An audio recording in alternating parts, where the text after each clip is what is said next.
قانون مفرد اعضاء، طب صابر، طب یونانی اور حقیقی طب کو جاننے کے لیے ہمارے چینل کو سبسکرائب کریں، بیل آئیکن گھنٹی کے نشان کو پریس کریں تاکہ آپ کو طب اور صحت کے بارے میں ہمارے آنے والی مفید ویڈیوز کا نوٹیفیکیشن ملتا رہے اور آپ ہماری ویڈیوز سے مستفید ہوتے رہیں۔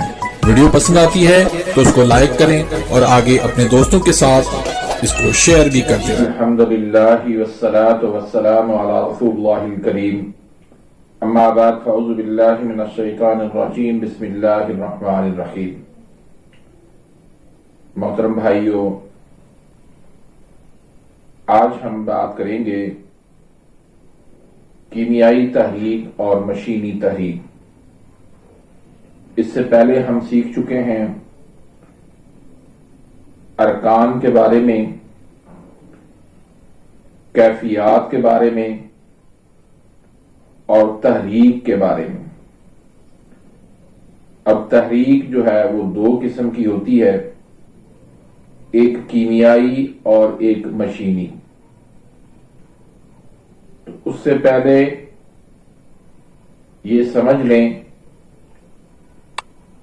کہ انسانی جسم کے اندر 3 اعضائے رئیسہ ہیں، ان کی غذا الگ الگ ہے، ان کا کام الگ الگ ہے، اور ان کے پارٹس سب کے 2 ہیں۔ تو دماغ، اس کی جو غذا ہے وہ بلغم ہے۔ اب بلغم، ان کے 2 پارٹ بن جاتے ہیں۔ ایک تحریک کے اندر بلغم بنتا بھی ہے اور جسم کے اندر جذب بھی ہوتا ہے۔ دوسری تحریک کے اندر بلغم بنتا تو ہے لیکن اس کے ساتھ ساتھ خارج بھی ہوتا ہے۔ اسی طریقے سے دل کی غذا سودا ہے، اس کی آپ غذا سمجھ لیں، اس کی آپ خلط سمجھ لیں۔ طب کی زبان میں اس کو خلط کہا جاتا ہے۔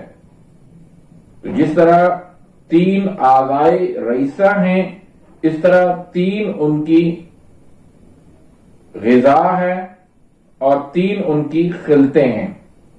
تو دل کی جو خلط ہے، دل کی جو غذا ہے وہ سودا ہے۔ اب دل کی جو 2 تحریکیں ہیں، ان میں ایک تحریک کے اندر سودا بنتا بھی ہے اور جسم کے اندر جذب بھی ہوتا ہے لیکن خارج نہیں ہوتا، جبکہ دوسری تحریک کے اندر کیا ہوتا ہے کہ سودا بنتا بھی ہے، جذب بھی ہوتا ہے لیکن خارج نہیں ہوتا۔ اسی طریقے سے جگر کی جو 2 تحریکیں ہیں، ان میں ایک میں جگر کی جو خلط ہے، جگر کی جو غذا ہے وہ صفرا ہے۔ اب ایک تحریک کے اندر صفرا بنتا بھی ہے، جذب بھی ہوتا ہے لیکن خارج نہیں ہوتا، جبکہ دوسری تحریک کے اندر بنتا بھی ہے، جذب بھی ہوتا ہے اور خارج بھی ہوتا ہے۔ تو اس طریقے سے یہ 6 جو تحریکیں ہیں، ان میں 3 تحریکوں کے اندر خلط بنتا ہے، جذب ہوتا ہے، خارج نہیں ہوتا، اور 3 تحریکوں میں خلط بنتا ہے، جذب ہوتا ہے اور خارج بھی ہوتا ہے۔ اب جن 3 تحریکوں کے اندر خلط اور غذا بنتی ہے، جذب ہوتی ہے، خارج نہیں ہوتی، ان کو کیمیائی تحریک کہا جاتا ہے، اور جن 3 تحریکوں کے اندر خلط بنتی ہے، جذب بھی ہوتی ہے اور خارج بھی ہوتی ہے، ان کو مشینی تحریک کہا جاتا ہے۔ مثلا دماغ کی جو 2 تحریکیں ہیں، ایک اعصابی غدی ہے اور ایک جو ہے اعصابی عضلاتی ہے۔ اب اعصابی غدی تحریک کے اندر بلغم بنتا ہے اور جذب ہوتا ہے، خارج نہیں ہوتا۔ اعصابی عضلاتی تحریک کے اندر بلغم بنتا ہے، جذب بھی ہوتا ہے اور خارج بھی ہوتا ہے۔ تو اس طریقے سے جو اعصابی غدی تحریک ہے وہ کیمیائی تحریک بن گئی، اور اعصابی عضلاتی جو ہے یہ مشینی تحریک بن گئی۔ اس طرح دل کی ہے، دل کی جو کیمیائی تحریک ہے وہ عضلاتی اعصابی تحریک ہے، اس میں سودا بنتا ہے، جذب ہوتا ہے لیکن خارج نہیں ہوتا۔ اسی طریقے سے جگر کی جو 2 تحریکیں ہیں، غدی عضلاتی، اس میں صفرا بنتا ہے، جذب ہوتا ہے لیکن خارج نہیں ہوتا۔